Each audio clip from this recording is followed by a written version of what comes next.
E në storja në vazhdim do të informoheni më shumë në lidhje me shërbimet e mrekullueshme që dentisti familjes ka ofruar për ju, edhe një ordinancë që përveç së gjitha shërbime shumë efikase, mund të me gjetë edhe një staf të jetë të mrekullueshëm që nuk kanë përtu me në hap derën edhe më na tregu shumë sa i përket risive të dentisti familjes.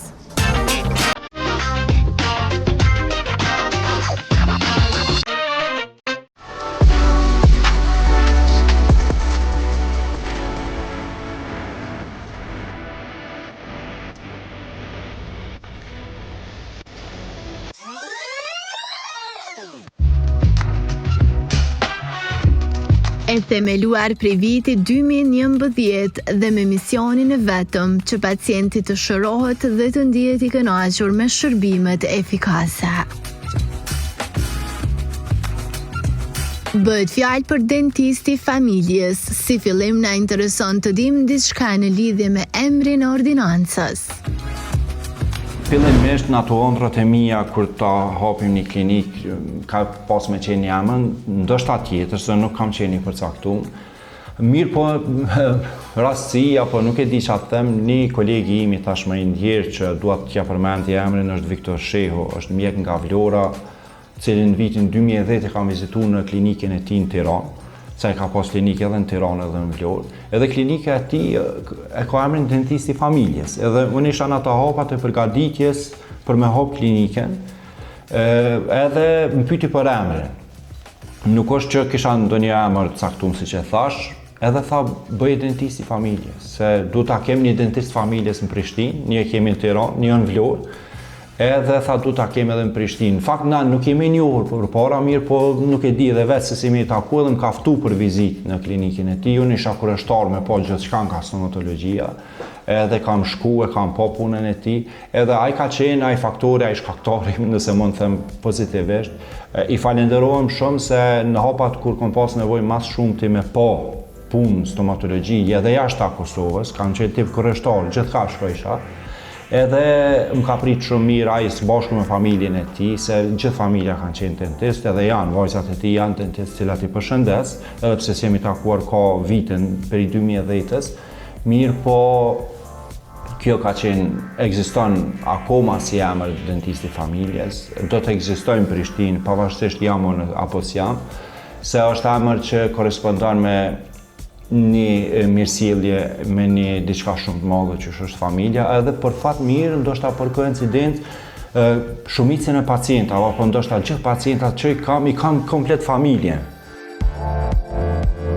I ftuar në Zoom Dr. Albert Sylla flet më shumë në lidhje me implantet si temë kryesore të kësaj bisede.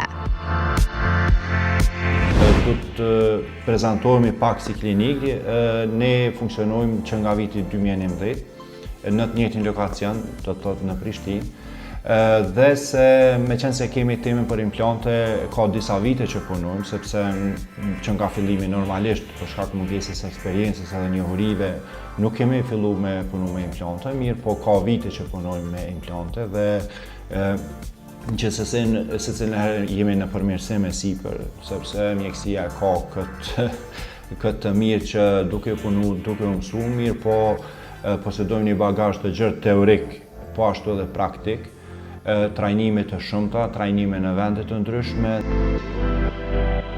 Ai më tutje vazhdon të tregoj se në klinikën e tyre punojnë me disa lloje të implanteve. Ato ndahen në dy tipe: implante monofazike dhe bifazike. Ne ndojmë në implante monofazike dhe bifazike, ndoshta jemi të vetmit apo shumë të rrallë që përdorin implante monofazike, po flasim me protokoll të caktuar, pra janë implante italiane, për herë të parë janë zbuluar në Itali.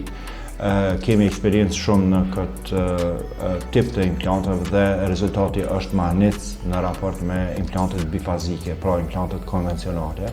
Gjithashtu edhe kosto të implantet monofazike është shumë e ulët dhe më e përballueshme për pacientin, po që është më rëndësi është jetëgjatësia më e madhe, ndërhyrja kirurgjike më e lehtë, më pak invazive dhe rezultati është shumë më i mirë. Cilat janë shenjat e para që tregojnë se kemi nevojë për implante? Këtë tregon më së miri Vetësyla. Çdo pacient që ka padhëmsi është kandidat për me marrë shërbimin implantar, do të thotë për me vendosë implante. Madje edhe se ka shumë konflikte shkencore këtu, pacientët edhe para moshës 18 vjet janë kandidat që të vendosin implante. Për shembull, kemi një thyrje të një dhëmbi ballor. Tash a me prit pacienti derisa ta mbush moshën 18 vjet? Jo, nuk ka nevojë. Implantet teke, do të thotë ka një, por mos me I lidh gjitha bashkë, sepse deri në moshën 18 vjeçare konsiderohet që bëhet rritja e fytyrës, rritja e kockave, sistemet stomatognat që I themi ne, nuk bën me I lidh, mirë po ka një, patjetër që mundet me vendos, kështu që diku I hyn punë shumë kjo informacion që nëse një adoleshent, një I ri, nuk e ka dhëmbin përpara, nuk ka nevojë me marrë protezat lëviz nëse janë të bezdeshme. Mundet patjetër që me vendos një implant. Pastaj edhe mosha tjera, çdo pacient në parim është kandidat, sikur gjitha shërbimet tjera stomatologjike, edhe mund të marrë edhe shërbimin implantat pa problem.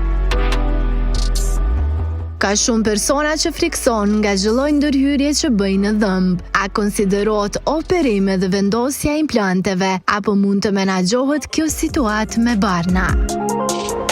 Po, në parim është ndërhyrje. Patjetër që është ndërhyrje, se sa herë hapet goja e pacientit dhe preket diçka në gojën e pacientit, është ndërhyrje. Tash varet nga problemi që është prezent. Në disa raste është aq e lehtë ndërhyrja, sidomos me implante monofazike, saqë nuk ka nevojë me hap mishin e dhëmbit. Nuk ka nevojë me kriju vend për futjet e implantit, sepse është vetëm me një shpim edhe mbaron punë. Në disa raste ku ndërhyrjet janë më të vështira, kur kemi harxhim të ashtit, nuk kemi vend për me vendosë implantet, përveç implantet duhet me shtu edhe asht artificial, atëherë ndërhyrja është pak më invazive, mirë po gjithsesi që është e menaxhueshme me barna, është e menaxhueshme dhimbja, dhe se pacienti brenda pak ditësh rikuperohet edhe bëhet funksional në aspektin e ushqyeshmërisë, të folërit edhe estetikës. Alberti apelon tek ata që vendosin implante të kenë kujdes, sepse shpesh ballafaqohen me disa detaje në parim janë të vogla, por që bëjnë sherr të madh. Pyetje shumë e mirë, se fatkeqësisht ka njerë ballafaqohemi sidomos me mos higienë, sepse pacienti mendon që ka kryer intervenim të madh, ka pagu shumë edhe tash qëndrueshmëria është nuk ka asnjë implant në botë ekzistent apo ato që do t'jenë më tutje që është barabartë me dhëmbin natyral. Nuk ka mundësi edhe s'ka me pas kur. Mirë po, pacientin fillimisht ne duhet me përgatit, duhet me bashkëbisedu me pacientin përpara se me fillu trajtimin, duhet me ja tregu të mirat edhe të këqijat e ne implantit. Kështu që në përgjithësi, për fat mirë, na kemi pacienta që janë shumë të kuptueshëm, pacienta që I bindën trajtimit që ne e propozojmë, edhe në përgjithësi në shumicën e rasteve nuk kemi probleme, I thirrim her pas here në kontroll, qoftë ja u përkujtojmë ne, qoftë ata e dinë vetë, kështu që e mirëmbajmë gjithë atë punë të madhe, gjithë atë shpenzim, gjithë atë lodhje, atë torturë se dikush e ka probleme edhe me frikën.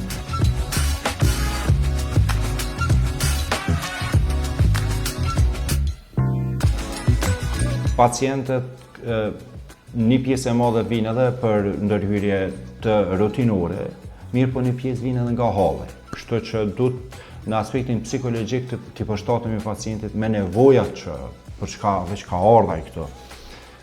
Sa I përket çështjes të konkurrencës apo çështjes komerciale, nuk është pjesë që më intereson edhe që du me fol për atë pjesë, se nuk është problem. Ajo I jemi që mirëna me atë pjesë asnjëherë nuk jam marrë. E kom kry punën time, ka qenë ai feedbacku profesional. Për fat mirë kemi pacienta shumë të mirë, janë pacienta shumë të kulturuar me kërkesa shumë reale. E këtu dështëm të dalim tek frika dhe menaxhimi I saj. Implanti mund të ketë qëndrueshmëri me degata, por që kjo varet nga disa faktorë që doktori I rendit tani. Me harru nuk harron kërkush, me shku te dentisti, mirë po ekziston arsyeja e frikës, për shkak të shërbimeve jo adekuate që i ka pas në kaluarën e tij, qoftë si fëmijë, qoftë si adoleshent apo edhe më vonë. Mjafton një shërbim 2 i frekshëm, i dhemshëm, edhe pacienti me humbë besimin, edhe pse ai domosdoshmë që ka më shku mirë, po shkon në fazat që është ndoshta vonë. E para, e dyta, bëj përpjekjen maksimum se qytetarët, njerëzit kanë nevojë për edukim të vazhdueshëm. Do të shohin emisione mjekësore shumë ma shumë, jo vetëm emisione stomatologjike, madje edhe media do të ftojnë ma shumë mjek nëpër studio, se sa shtresa politikane, influencera që kanë këta se nuk ka hajër për tyne, ka hajër për mjekëve, me ndëgju mjekun është shumë ma mirë se me ndëgju dikon tjetër, se përfiton ma shumë. Edhe tjetra është që ne jemi këtu, ne jemi për pacient, ne zgjohemi duke mendu për pacient, flajmë duke mendu për rastet tona, kështu që jeta jonë është e lidhur direkt me shërbimet edhe me pacientët tonë. Qëndrueshmëri me kushtin që pacienti është i kujdesshëm, i mirëmban, pastaj edhe kushti tjetër që implanti do të jetë kvalitativ, pastaj edhe kushti tjetër që mjeku do t'i vendosë në mënyrë adekuate, në mënyrë profesionale punimin, edhe gjitha këto grumbullohen dhe nxjerrin një rezultat apo një feedback pozitiv. Por kjo nuk është e tëra, tek dentisti i familjes mund t'i zgjeni këto shërbime. Të gjitha shërbimet stomatologjike në mënyrë të specializuar kryhen në klinikën tonë, duke filluar nga stomatologjia përgjithshme, nga ortodonsia, duke vazhdu me protetikë stomatologjike, do të thotë veshja apo ngjitjet e dhëmbëve, duke vazhdu matutje me kirurgji orale në përgjithësi dhe implantologji në veçanti. Jemi shumë të fokusuar në këto pjesë që pacientëve ju zgjidhin probleme të mëdha, se implantët zgjidhin probleme të mëdha, qoftë estetike, qoftë funksionale. Pra në përgjithësi kryhen këto shërbime që kanë të bëjnë me stomatologji, duke përfshirë ndërhyrjet estetike, duke përfshirë ndërhyrjet rehabilituese e gjëra ngjashme. Andaj bëni zgjidhjen tuaj që të jeni më të qetë e më të shëndetshëm. Zgjidhni dentisti i familjes.